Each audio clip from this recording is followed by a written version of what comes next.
kiss for you.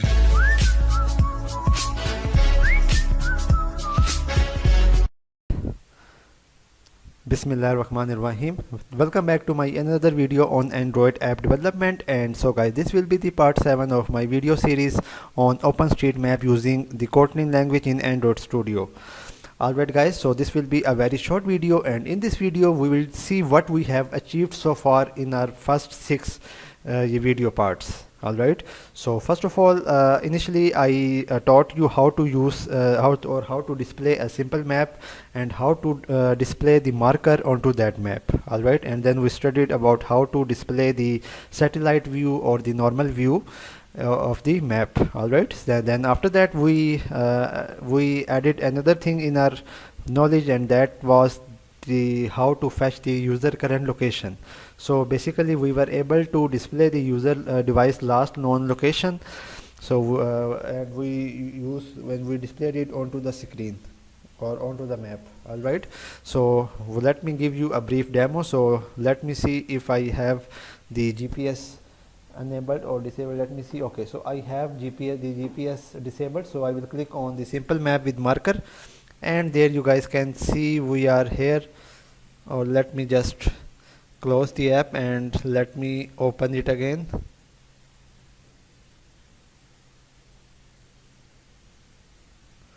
Alright, so if I click on the simple map, and there you guys can see that we have the marker, and then we have a snippet called current location. This is current location marker. Alright, we can either zoom in or zoom out. Alright, and here we have the satellite view button. So if I click on this satellite button, so now this satellite button, after pressing this button, so we are able to see the satellite view of our map.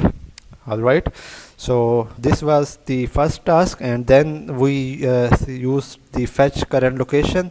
So let me click on the fetch current location, and there you guys can see could not fetch location.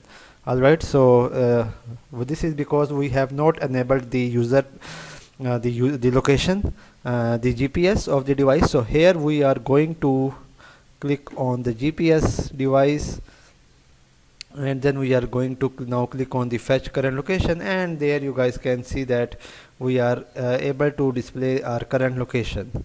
Alright, so I will not zoom in because this is my live location, but you guys can see that we have this. So now we are able to display our location onto the map.